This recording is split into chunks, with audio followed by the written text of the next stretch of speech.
They found an engine in a swamp outside Minsk in 1973. The excavation team that pulled it out assumed it was industrial salvage from the war. They photographed it, filed a report, and moved on. The report sits in a regional archive that has never been digitized. Nobody followed up because nobody knew what question to ask.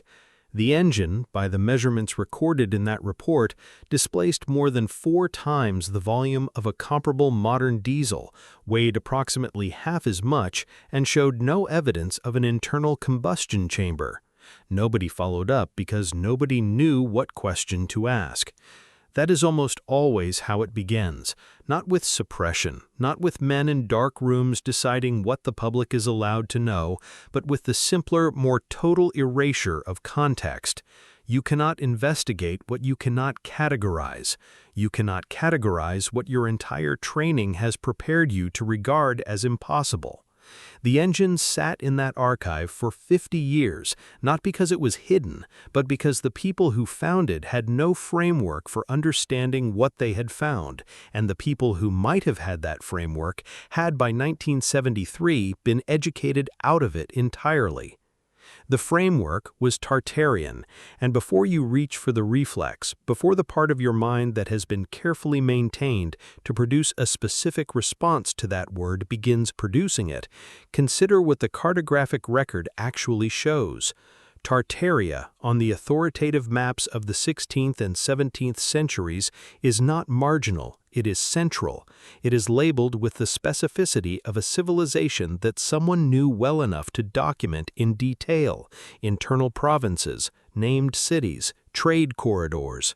It is the kind of cartographic confidence you only bring to something you have visited, measured, and understood. Among the things those maps notate in the margins, the legend keys, and the explanatory texts that European cartographers attached to justify their depictions are references to the means by which Tartarian commerce and administration moved across that enormous territory. Not horses, not carts, something else. It was something the cartographers struggled to name because they had no native vocabulary for it. The word they reached for across multiple independent cartographic traditions, across Flemish, French, and Portuguese sources that had no coordinating relationship with each other, was some variation of a term that translates approximately as self-moving or self-impelled. It was a vehicle that generated its own motive force from a source the observers could witness but not explain. 16 cartographic documents, 4 linguistic traditions, 0 coordination between the sources, and exactly 1 description. Here is the problem with the timeline of mechanical propulsion as the official history presents it. The internal combustion engine in the form that made the automobile possible is dated in the 1880s with Nikolaus Otto and Carl Benz.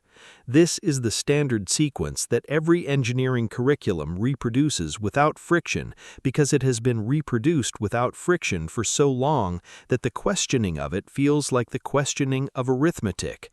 The sequence is steam, then internal combustion, then refinement, then the modern car. Linear, progressive, each development building on the one before in a chain of attribution that names specific inventors, specific patents, and specific dates.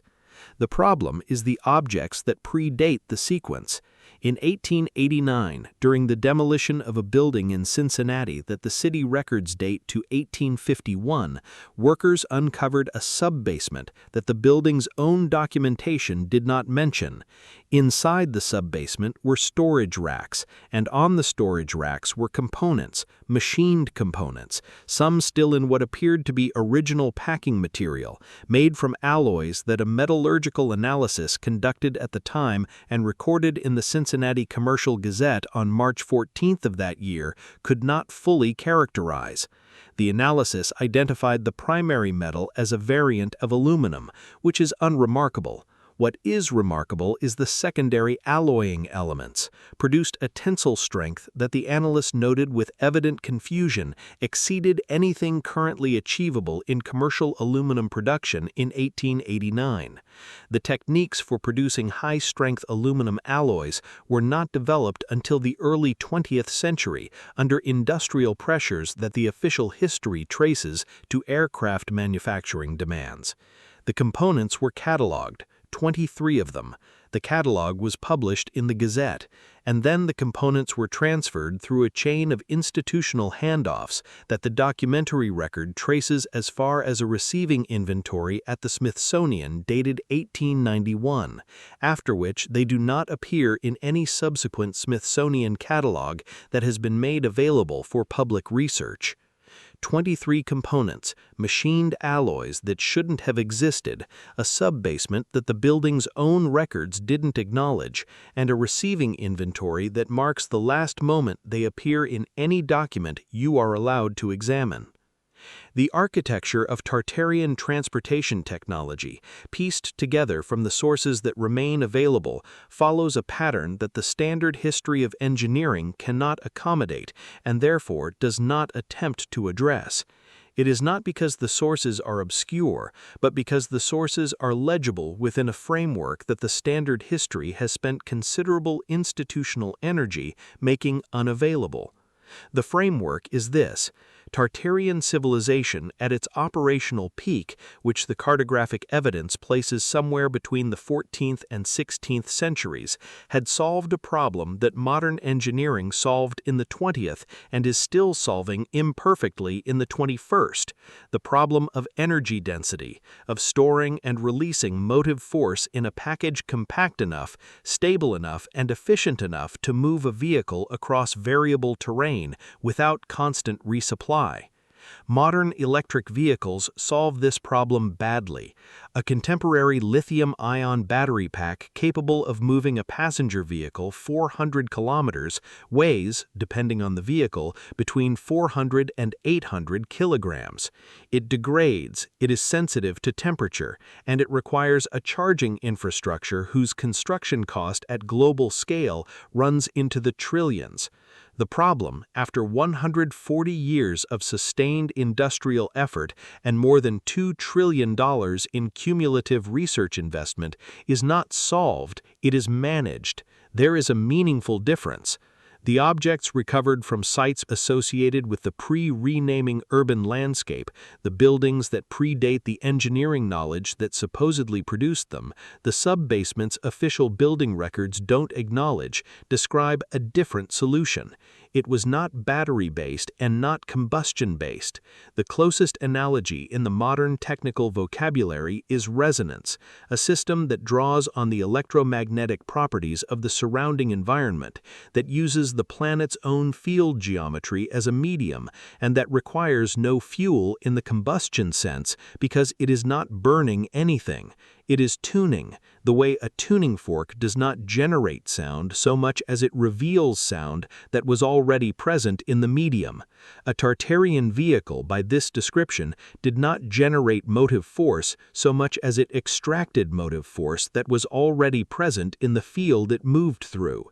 This sounds, in the vocabulary of modern physics, like a perpetual motion claim. It is not. Perpetual motion posits energy creation from nothing. This posits energy extraction from an existing field, which is not thermodynamically impossible.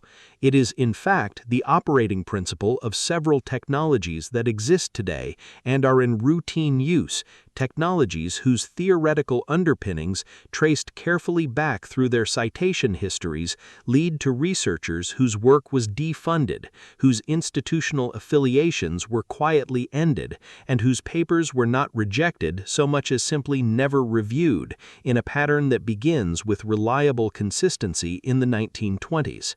This was the same decade in which the last Tartarian street names were being removed from the municipal records of American cities. There are 3 vehicles that the available documentation describes with enough specificity to reconstruct in functional outline, though not in engineering detail. The engineering detail is in the components that disappeared into the Smithsonian's uncatalogued inventory, in the reports filed by the Minsk excavation team that were never digitized, and in the records of the building demolitions that the urban improvement initiatives of 1890 to 2020 conducted with a speed and a thoroughness that the financing for those initiatives has never entirely satisfactorily explained. The functional outline is recoverable, and the outline is damning enough.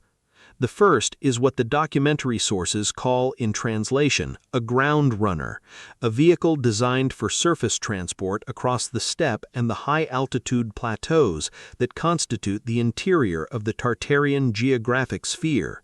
The descriptions that survive in the accounts of European travelers whose journals are held at the Bibliothèque Nationale and at the Bodleian agree on several features. It was low to the ground, and it was silent, which every account mentions because silence was apparently notable, because the absence of the animal noise that European travelers associated with transport was conspicuous and required explanation. It moved faster than horses over distance, not in a sprint, but in sustained travel,